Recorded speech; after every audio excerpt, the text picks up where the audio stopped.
Welcome to the deep dive. You've tasked us with something truly challenging today. An exhaustive, unabridged analysis of the Vedic age, covering roughly 1500 to 600 BCE. We have a dense stack of foundational texts, political blueprints, and philosophical origins in front of us. Indeed. And our mission is clear. This is not a quick summary. We are aiming for, well, exam-ready knowledge. A total dissection of the foundations of Indian texts, polities, society, and philosophy that emerged during this crucial, formative period. We're exploring the moment the oldest surviving literary corpus of the Indian subcontinent was created, and the transition that occurred simultaneously. The pivot away from a mobile, nomadic pastoral lifestyle toward the crystallization of settled life, leading directly to the emergence of the first centralized territorial states, the powerful Mahajanapadas. Right. And to start this journey, we really must first honor the source itself. Made of the very name is, well, it's the statement of intent, derived from the Sanskrit root vid, meaning to know. So it immediately tells you that these texts are positioned as, repositories of essential knowledge. Precisely. But the reverence doesn't stop at mere knowledge. These texts hold a singular status because they are considered Shruti. Now, this isn't just an old book. Shruti means that which has been heard. Heard. So it implies that this knowledge was directly revealed to sages through profound, almost meditative hearing, setting it apart from all other forms of literature. Exactly. And this claim of direct revelation is what grants the texts their ultimate authority. Crucially, they are declared to possess two paramount theological qualities. They are nitya. Meaning they are timeless and universal, existing outside the bounds of historical change. Yes. And perhaps even more significant in terms of historical and religious context, they are aparushya. They are not of human origin. Wow, that's a vital conceptual tool, isn't it? It means the content is immutable. It can't be questioned, edited, or contradicted by any later human authority because it was revealed, not created. Absolutely. And the method of transmission had to match that sacred status. The knowledge was maintained through an exacting, rigorous oral tradition composed in Vedic Sanskrit, which, as you know, is a branch of the Indo-Iranian linguistic family. So this incredible preservation required strict control, restricting the transmission almost exclusively to select Brahmins. That's right. It ensured both the purity of the language and, frankly, the exclusivity of the knowledge pool. So we have texts that claim to be timeless, not written by humans, and transmitted orally with surgical precision. This sets the stage for a study of unparalleled knowledge organization. What structures did they use to contain this massive intellectual tradition? Okay, that brings us squarely to Section 1, the exhaustive literary corpus, which is categorized under that authoritative umbrella of Shruti. Let's unpack the basic classification then. The entire corpus is organized into a fourfold structure, beginning with the Samhitas, the four main Vedas themselves. These are essentially collections of hymns, prayers, and specific ritual formulas, right? Correct. Our anchor point, both historically and culturally, is the Rig Veda. It is universally acknowledged as the oldest Veda, composed during the early Vedic period, roughly between 1500 and 1000 BCE. And this chronological placement confirms its role as the primary defining text for that initial, highly pastoral and mobile culture we mentioned earlier. Exactly. The sheer structure is impressive. The Rig Veda contains 1028 suktas. Those are the hymns distributed across 10 mandalas, or books. But within that framework, two specific textual nuggets really provide the blueprint for the entire civilization that follows. Okay, let's dive into those. The first deep dive is into the Gayatri mantra. This highly revered mantra is specifically located in the third mandala. It is dedicated to the solar deity Savitri. Savitri. So marking one of the earliest and most enduring forms of solar worship and devotional practice in the region, it's more than just a hymn, it's like an assertion of cosmic order through light. You could say that, yes. And the second detail is perhaps even more profound in its societal implications. The Puru Sukta, found in the, well, somewhat later and debated 10th mandala. This hymn describes a cosmic sacrifice of the primordial man, Puro. Ah, the primordial man. And this is where the social structure comes in. This is the core function of the Puru Sukta. It details the origin of the four vochas, the fundamental social classes, as emanating directly from Puro's body. The Brahmanis came from the mouth, the Kshatriyas from the arms. The Vaishyas from the thighs, and the Sudras from the feet. Precisely. What stands out here is the immediate, non-negotiable cosmological justification for later social stratification. By attributing the class system to a divine sacrifice at the dawn of creation, The text effectively renders social inequality natural and sacred. It's a powerful tool, isn't it? For maintaining economic and ritual control, justifying why the Shudra's duty is singular. It certainly established a powerful framework. Now, moving past the foundational poetry of the Rig Veda, we encounter the Sama Veda. If the Rig Veda is the source of the hymns, the Sama Veda is, well, it's the score. The score, how so? Its unique function is that it collects those verses and sets them to specific tunes designed for melodic chanting during sacrifices.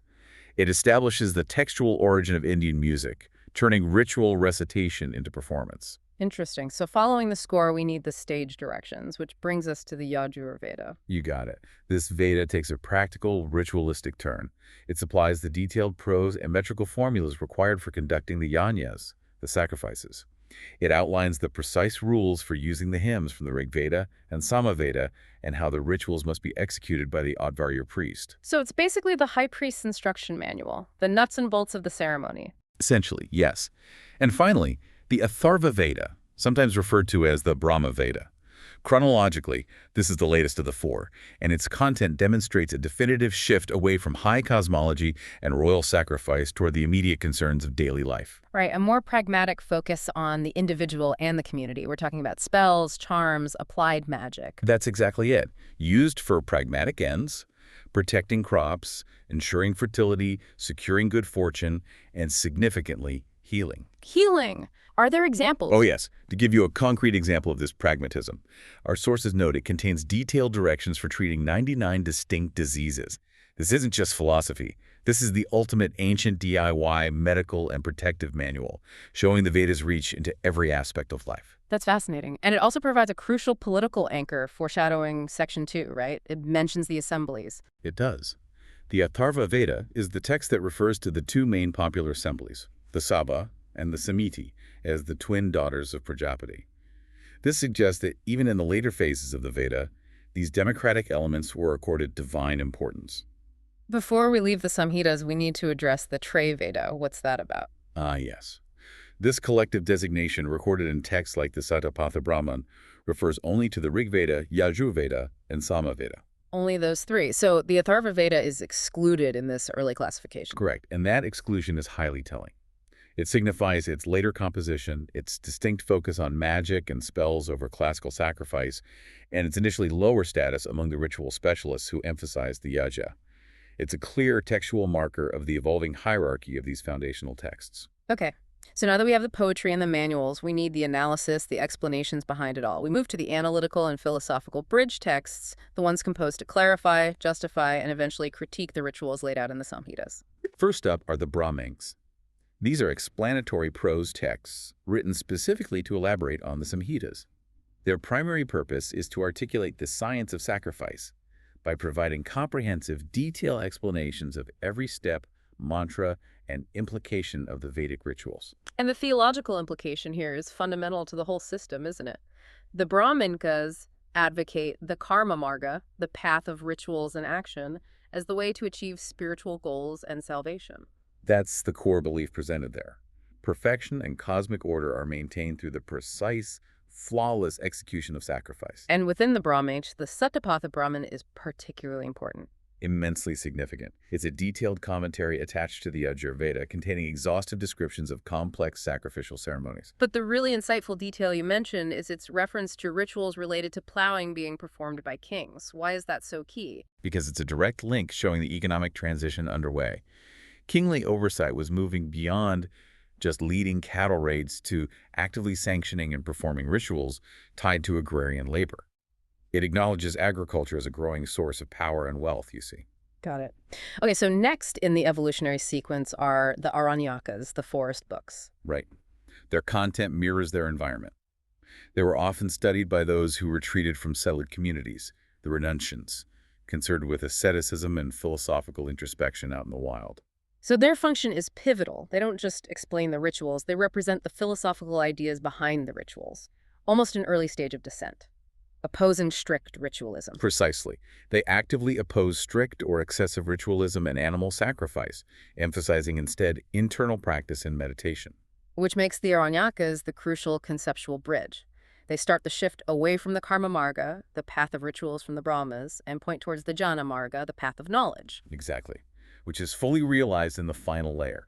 The Upanishads, also known as Vedanta, composed starting around the 6th century BCE, representing the philosophical culmination of the entire Vedic literary tradition. And the name Vedanta itself is precise. It means the end of Veda, Vedasya Anta. It signifies both their chronological position as the last layer and their conceptual goal, reaching the ultimate meaning or purpose of the Vedic texts. And the focus here shifts completely away from hymns and rituals to the purely metaphysical, exploring ultimate philosophical problems, the nature of the universe, the origin of life and death, fundamental reality. Yes. This is where the two core concepts that define all later Indian philosophy are established.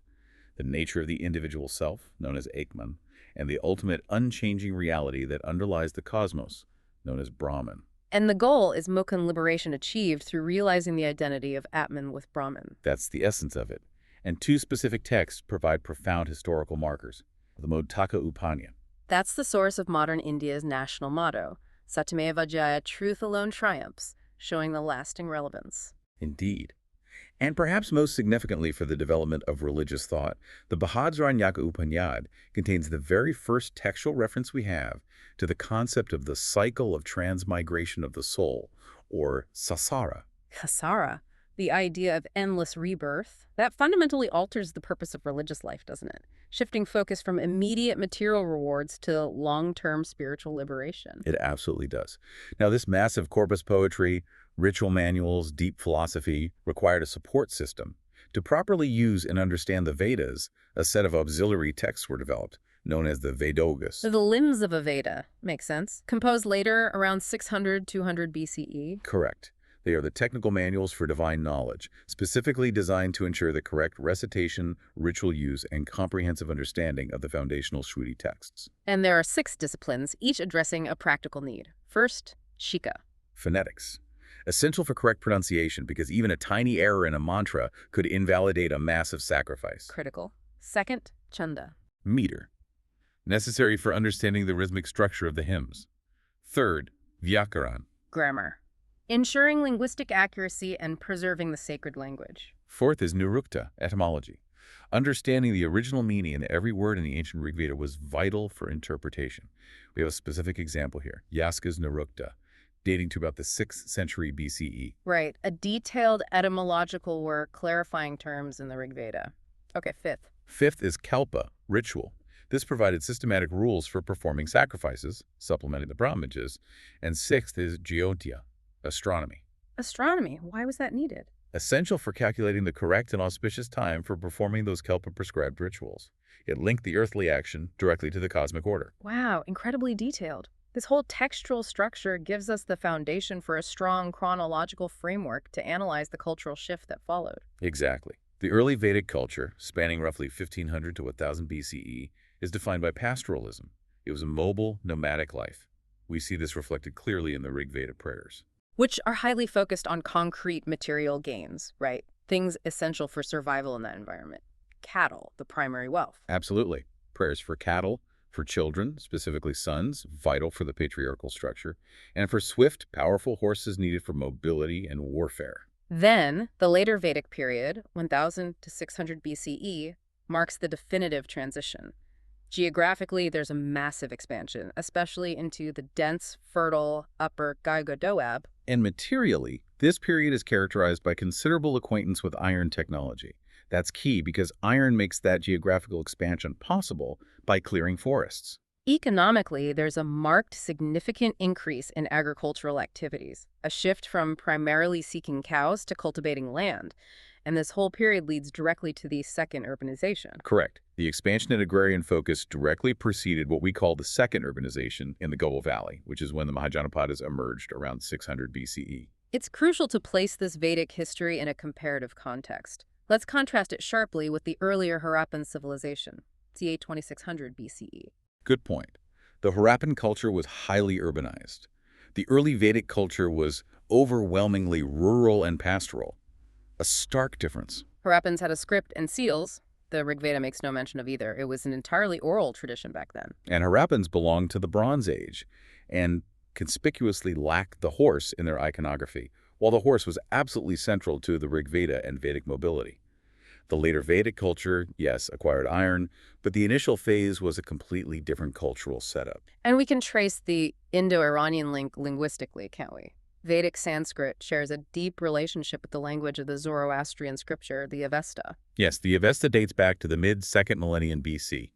This linguistic similarity confirms a close, perhaps even shared relationship between the peoples before their separate geographic establishment. But the most concrete piece of external validation comes from archaeology, the Bazazkoi inscription. Tell us about that. Right. This inscription, found in northeast Syria and dating to approximately 1380 BCE, records a treaty between two regional powers, the Hittites and the Mitanni. And the incredible part is that this treaty invokes 4 specific Rig Vedic deities as witnesses, listing them by names recognizable to us today. Exactly. Indra, recorded as Indara, Varuta, Urumna, Mitra, Mitira, and the Nasatya, or the Aishvins, listed as Nasatya. That inscription is like a time capsule. It provides tangible, external evidence that key elements of the Rig Vedic pantheon were not just localized concepts, but were being revered in distant lands during the early Vedic timeframe, an invaluable chronological anchor. Absolutely invaluable. Okay, that dense literary and chronological background provides the context for how power was organized. Let's transition now to Section 2, political evolution. The shift from clan chief to a centralized king, which is really the defining political story of the age. Right. Let's start with the foundations, the basic units of social organization. The foundation of Vedic polity is built upon distinct, increasing units. The smallest unit is the kukla, the family or clan. Among the leading social groups, this structure was rigidly patriarchal, governed by patrilineal descent traced through the male line. Okay, the family. Then multiple kulas combine to form the grama, the village. And you mentioned an interesting theory about this term. Yes, our sources offer a fascinating conceptual link here. The term grama may have originally referred not to a fixed settlement, but perhaps to the formation of wagons used by the mobile pastoralists, like a temporary mobile camp, reflecting their nomadic nature. That makes sense in that context. And the broader collective. The broader social and political collective, composed of multiple gramas, was the jana, the tribe, or the people. This was the main kinship-based identity. And when that kinship group settled down and established control, the Janapada emerged, literally where the clan places its foot. Exactly. It defines the territorial identity of the clan. The Janapada is the precursor unit, possessing the potential to evolve into a full-fledged centralized state, often taking the ruling clan's name as its own territory. So let's look at the early Vedic polity, the Rigvedic phase. Primarily tribal, nomadic, non-state. Correct. The political head was the Raja. But think of him as a tribal chieftain, not a sovereign king in the later sense. The etymology is interesting. It comes from a root meaning to shine or to lead. So his function was primarily military, leading the charge? Pretty much. His legitimacy wasn't based on rights over specific territory, but entirely on his personal capability, specifically his ability to lead the clan, protect the cattle, and win booty, which usually meant winning cattle raids, the gavihi. Yeah. His authority was fluid and military-centric. And crucially, his revenue system reflected this lack of territorial control. The Raja received Bali. Yes, but in the early Vedic context, Bali referred to a voluntary tribute or offering in kind and prestation, a gift, not a mandatory tax. That's a critical distinction. The early Vedic Raja claimed no regular tax or inherent rights over the land itself. It was voluntary. Which later, under the centralized states, would transition into a mandatory tax system, radically changing the nature of kingship. And to ensure the Raja didn't become too powerful, he required the continuous support of popular assemblies. These were active checks on authority. Very active and powerful in this early phase. We need to analyze the nuances of these 4 key assemblies. First, the Sabha. The smaller, more exclusive council. Elders, elites. Handling administration, justice, pastoral stuff. That's the Sabha. Second was the Samiti. The larger, more inclusive assembly, meant to represent the entire clan or tribe. It gathered for major tribal business, discussed policy, and surprisingly, was even a forum for philosophical and ceremonial discussions. Then the Vedatha, considered the oldest one. Yes, the Vedatha. Its functions were the most comprehensive: economic distribution, military strategy, religious activities, social matters, including the vital task of dividing up war booty among the clan members. And Gata was just a generic term for an assembly. Correct. And here's a vital detail of early Vedic social history. Our sources indicate women attended both the Sabha and the Veda. Really? That suggests a relatively higher social position and participatory role than they would hold in later, more formalized political structures. It certainly seems that way. But this participatory system began to crack during the later Vedic transition. We see the complete shift from these kinship-based chiefdoms to centralized, territorially defined kingdoms or monarchies, How did that consolidation happen? primarily by formalizing the Raja's office into a hereditary position, universally favoring primogeniture, the rule of succession by the firstborn son. This hereditary rule systematically undermined those necessary checks on power. And the direct consequence was the subordination and eventual decline of those powerful popular assemblies like the Samiti. They just weren't needed anymore. Their political necessity faded as the king's authority became seen as divine and hereditary, rather than consultative and military-based. The stabilization of territorial units then led directly to the explosion of the Mahajanapadas, the great states, by the 6th century BCE, featuring centralized governance and fortified capitals. Exactly. Protecting their fixed territory and, crucially, their stored agricultural wealth. This new complexity meant the king couldn't rule alone. Specialized administrative officials became essential. Like the Purohita, the chief priest. But he was more than just a clergyman. Much more. He was the astrologer, the ritual expert, and, most importantly, the essential political advisor and mentor to the king. He provided religious legitimacy and strategic counsel, often serving as the true intellectual architect of the state. And the other key official was the Senani. The military commander, necessary for maintaining the territory and collecting the new mandatory revenues. And the ultimate confirmation of this shift from chief to absolute monarch was achieved through elaborate ritual legitimation, using the Aranjas. Yes, the Brahmatoristes sanctioned the new centralized royal power through complex public sacrifices, the Yajnas, claiming that these rituals bestowed divinity upon the ruler. Our sources detail 3 key sacrifices, each with a specific political function. Okay, what were they? First, the Rajasuya, the royal sacrifice. Its purpose was internal, performed specifically to enhance the king's ritual status, formally consecrate him, and symbolize his ritual rebirth as a sovereign monarch, distinguishing him from lesser chiefs. Then the Ajameda. The horse sacrifice. That sounds dramatic. It was external and military. It was associated with making clear claims to political paramountcy and empire. The horse was set free to wander, claiming all the territory it crossed, and any challenge to the horse was a challenge to the emperor himself. A massive declaration of absolute power. And the third one, the Vajapaya. Connected with attaining power and prosperity. It often involved fertility rites and sometimes a ritual chariot race, a visible symbolic insertion of the king's physical vigor, competitive supremacy, and capacity to bring good fortune to his kingdom. This whole shift in political authority naturally gave rise to competing theories about the origin and justification of the state itself, didn't it? Between the Brahmanical orthodoxy and the rising heterodox schools. Precisely. Let's look at the Brahmanical theory first. It rests on the idea of a divine contract. Power is inherently linked to the Kshatriya Vadya, the warrior aristocracy, derived from Kaitra, meaning power. And the justification for this divinely appointed king is based on Matsyaya, the law of fish. Yes, literally the law of fish. This theory posits a terrifying state of anarchy, where the stronger devour the weaker without consequence. The king, therefore, is appointed by the gods not just to rule, but to save society from this chaos, using danda, coercive power, to maintain order and uphold Varanda society. So the king's duties are extensive. Warfare, protection, justice, studying Vedas, making gifts, all aimed at maintaining dharma, the social and religious order. That's the Brahmanical view. In absolute contrast, the Buddhist theory, documented in texts like the Sutta Pitaka, presents a radical social contract. How does that work? The narrative suggests that as greed and conflict increased among people, they gathered and elected the Mahasamada, the great elect, to maintain the necessary law and order. Elected. That's a huge difference. So the king isn't divinely mandated, he's an elected official. In the Buddhist view, yes. And in return for his services, the people agreed to give him a fixed share of the produce, say 1/6, the akagan explicitly designated as a wage. This makes governance a human-centered, mutually agreed upon, and potentially revocable arrangement, a fascinating contrast. It really is. And finally, we must analyze the Gata Sanghas, the oligarchical alternative. These were parallel polities, Gahrajas, existing alongside the monarchies. That's right, flourishing mainly in the Himalayan foothills and the middle Gaga Valley. Their structure rejected the centralization of power in one man.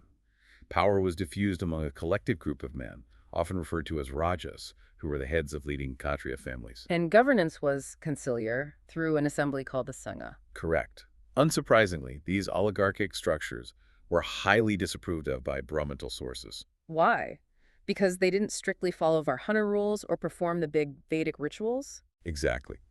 Socially, they were far simpler, often featuring only two main strata: the ruling Kshatriya or Jakula, the ruling families, and the Dasa Karmakara, slaves and laborers, who did the physical work. And here is the essential historical consequence.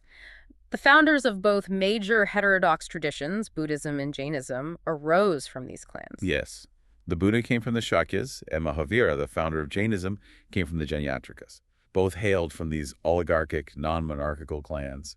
Moreover, the internal functioning of the Buddhist monastic order, the Sangha, was directly modeled on the democratic, conciliar traditions and assembly-based governance of these Gata Sanghas. Their political organization became the model for the spiritual one. Amazing! It really is. Now, that political evolution was inextricably linked to the evolving social and economic life. Let's move to Section 3, Socioeconomic Structure and Evolution, starting with social stratification. Okay. The theoretical basis is the Vardan system, the formulaic social division based purely on ritual status.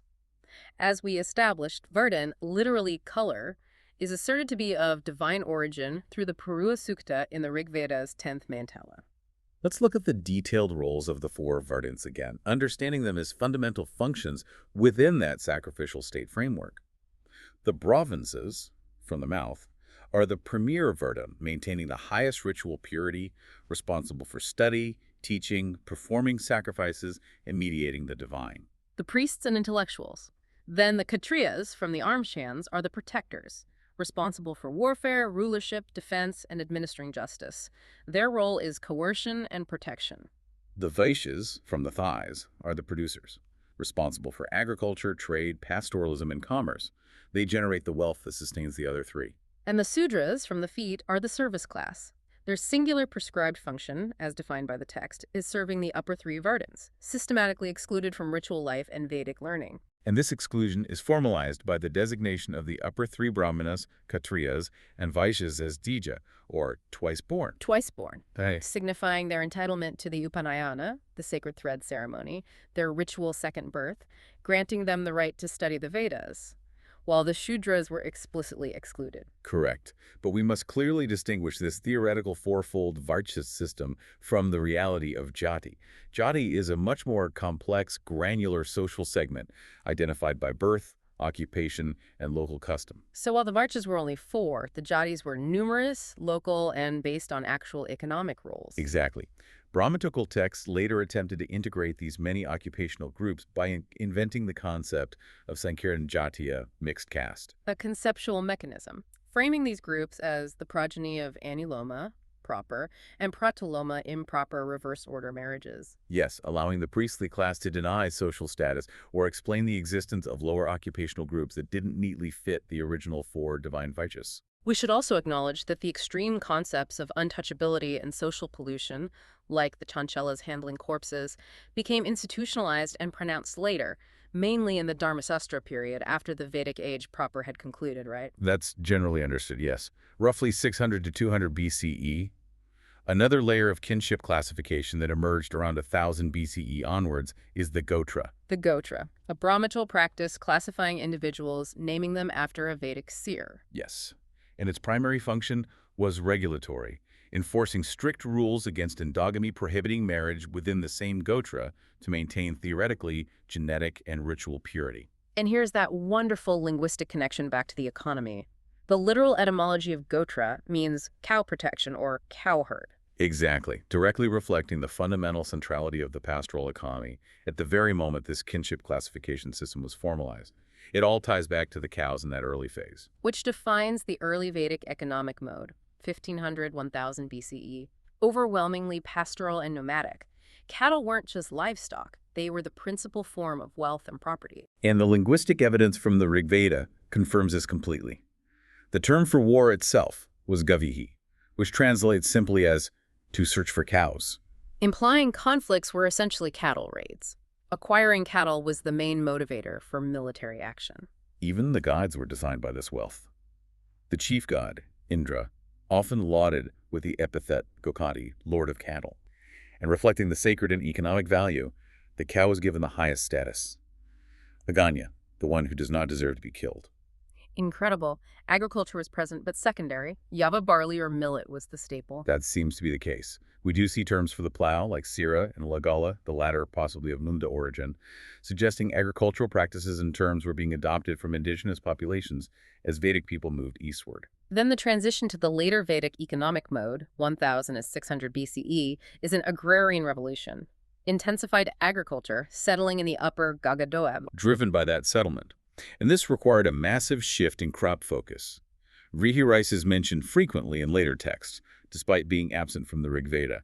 Its importance grew dramatically. Believed to be of Dravidian origin, and adopted alongside wet rice cultivation and the buffalo for plowing during the Eastern expansion. That's the prevailing theory, yes.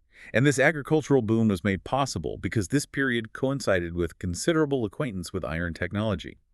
Iron was absolutely vital for clearing the dense forests of the Gagadoab, facilitating large-scale, fixed-site farming necessary to support those centralized settlements. Okay, what about commerce and exchange?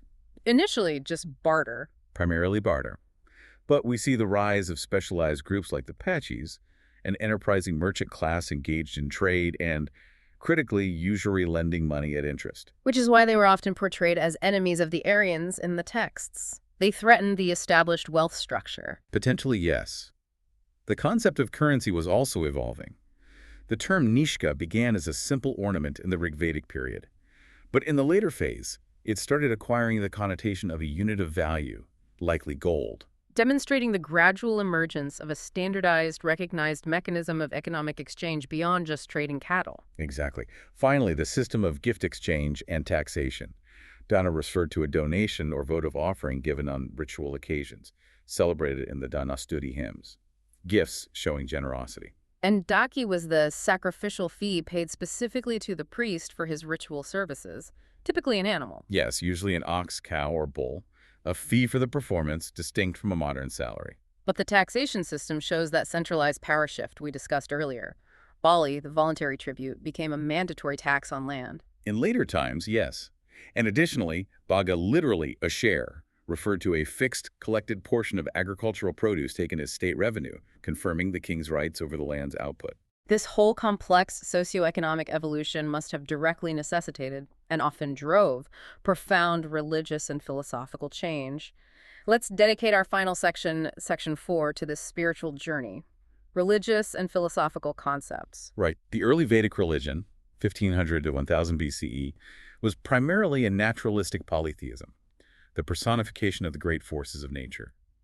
We also see henotheism, or kathenotheism, where multiple gods are acknowledged, but one is occasionally elevated as supreme when invoked in a specific ritual. Precisely. The pantheon was predominantly male, and the prayers were direct and transactional, seeking material gains essential for life. Cattle, sons, health, long life. And the chief deity was Indra, thunder, lightning, storms, king of the devas, and Purandara, destroyer of forts. Yes, that epithet Purandara links him directly to the mobile, conquering lifestyle of the early Vedic tribes. Second in importance was Agni, the fire god. Functionally critical because fire was the medium, the messenger carrying offerings from humans to the gods, making fire worship central. Absolutely central, non-negotiable. Then there was Varuna, the great upholder of Thea, the cosmic and moral law. Varu ensured universal order was maintained, reflecting an early concern with morality. And Soma, the deified plant, the ritual drink, a hallucinogen. Yes. Its importance is underscored by the fact that the entire ninth Matala of the Rigveda is dedicated solely to Soma, highlighting its ritual and intellectual significance.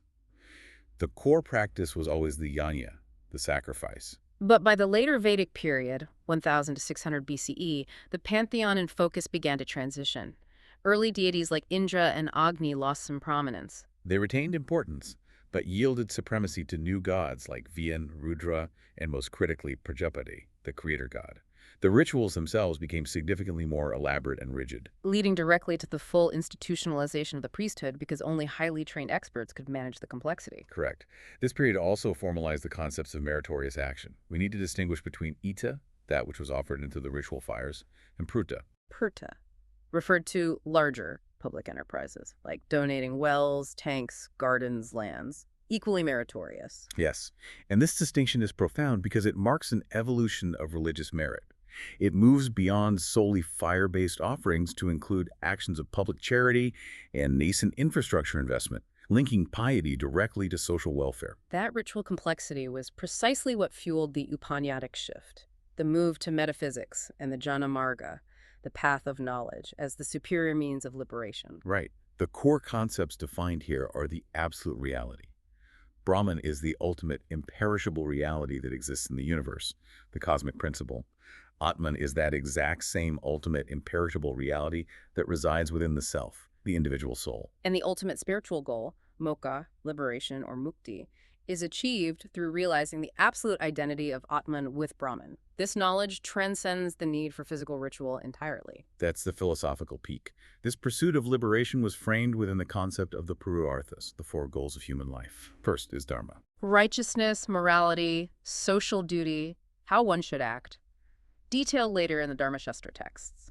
Second is Artha, the pursuit of livelihood, wealth, economic well-being, political success. Third is Kama, the satisfaction of desire, passion, pleasure, enjoyment. And the culmination, the fourth goal, is moksha, liberation from the cycle of birth and rebirth, the doctrine of samsara. These four goals provide a comprehensive framework for ethical living and spiritual striving. And that cycle of samsara, the transmigration of the soul, is first textually referenced in the Brihadaranyaka Upanishad, as we noted. This cycle is fundamentally governed by karma. Karma, the universal doctrine that present actions condition future births, determining happiness or sorrow in the next life. Yes. And this doctrine is powerfully integrated into the social system, as it tightly links salvation and good fortune to conforming religiously to the specific social codes prescribed by the Varna system. Adherence brings good karma. The mid-first millennium BCE was an era of intense philosophical debate, leading to the classification of schools based on their relationship to the foundational texts. We classify them into the Astika, or orthodox, schools, which accepted the authority of the Vedas, and the Nastika, or heterodox, schools, which rejected the authority of the Vedas entirely. Let's start with the Gnostica traditions, the Shramanaka traditions, renunciants, seekers. Exactly. Sharana means one who strives, referring to renunciants and seekers, also called parivrajaka, who physically renounced the settled life and rejected the authority of the Veda. Their core tenets were explicit dissent, rejecting Veda authority, opposing complicated rituals, especially costly and violent animal sacrifice, and challenging priestly domination. And the central ethical focus, particularly for Jainism and Buddhism, was ahimsa, nonviolence. A huge emphasis on ahimsa.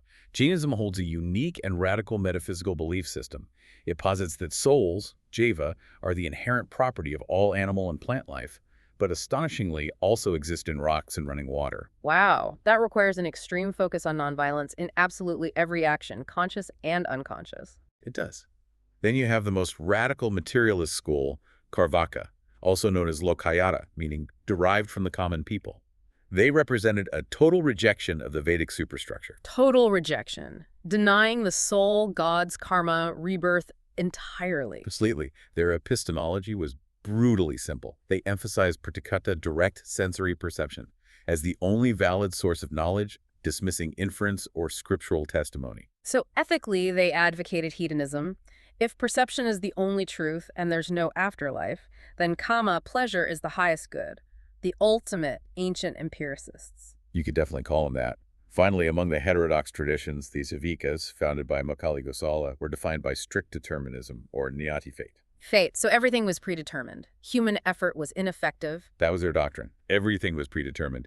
Individual human effort, karma, was utterly ineffective in changing one's destiny. They rejected both karma and rebirth, advocating a fatalistic view of the universe. Okay. In counterpoint, we have the six Astika schools, the Darshana, all accepting the Veda's authority, but offering varying paths. First, Sakhya, meaning enumeration. Recognized as the oldest tradition, initially atheistic or non-theistic, it posits a radical dualistic reality between Pura, pure consciousness of spirit, and Prakriti, matter, nature, the physical world. And salvation in Sakhya is achieved through realizing the absolute distinction between Pura and Prakriti, consciousness observing but not part of the physical world. That's the core insight. Closely related is yoga, founded by Patanjali, which is essentially the applied methodology for Sakya philosophy. Mukhi is achieved by gaining complete control over the body, mind, and senses through specific techniques codified in Akanga Yoga, the 8 limbs of yoga. Then Nyaya, logic and epistemology, founded by Gautama Muni, emphasizing rational argument and investigation, establishing standards of proof. Exactly. The Nyaya school accepts 4 crucial valid means, or pramanas, of knowledge. First, perception, pratika. Second, inference, anumana. Third, comparison, upama, knowing through similarity. And fourth, verbal testimony, shabda, which critically includes the authority of the Vedas. Okay. Then there's Vaishika, particular characteristics, founded by Canada, a school of pluralistic realism, but best known for the atom theory. Yes, a truly profound early insight. The Vaishika school held that the entire physical universe is reducible to a finite number of atoms, Brahman, which are eternal, invisible, and indivisible, one of the earliest atomic theories globally. Amazing. Next, the Purvamimasa, or inquiry ritualism, based on Jaimini's Mimamsa Sutras. This school focuses exclusively on the Karma Kanda, the earlier ritualistic part of the Vedas. Yes, the Samhitas and Brahmanas. This school stresses the inherent power of Yajnaantras themselves as the ultimate spiritual force. It actively downplays the jhana path, asserting salvation is attained simply by conforming meticulously and precisely to Vedic ritualistic principles. And finally, Vedanta, or Uttaramimamsa, the philosophical synthesis focusing on the teachings of the Upanishads, the jhana path, reiterating the ultimate goal, realizing the identity of Atman and Brahman. Correct. And the textual foundation of Vedanta is known as the Prasthanatraya, the 3 sources, which includes the Upanishads, the Brahma Sutra, which systematizes Upanishadic teachings, and the Bhagavad Gita. Wow. Okay. We have traversed centuries of intellectual, political, and social transformation. We've established the difference between knowledge revealed by sages, Shruti, and the deep philosophical pursuit of reality, that Atman Brahman identity. And critically, we have mapped the core transformation of the Vedic age, that profound economic and political move from a simple cattle-centric nomadic life, where conflicts were literally gavihi, the search for cows, to complex fixed agrarian kingdoms, justified by elaborate ritual sacrifice and the formalization of the Varna system. This era really provided the blueprints for all subsequent political debate, didn't it? From the divine right asserted by the law of fish, Matsyanya, to the social contract championed by the great elect Mahasamada of the early Buddhists, while simultaneously birthing the radical materialism of Carvaka. This was truly an exhaustive, foundational deep dive. It certainly was. And here is perhaps a final thought for you to carry forward.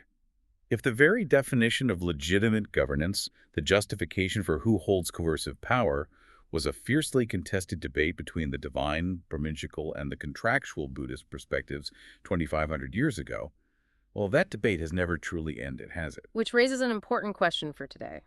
In a modern world saturated with information, if you had to define the legitimacy of our current institutions, are we implicitly leaning more on the logic of the law of fish, the necessity of a sovereign to maintain order at all costs, or are we still trying to uphold the ideal of the great lector ruler serving explicitly on the people's contract and wage? Something to chew on as you navigate the complexities of modern political authority.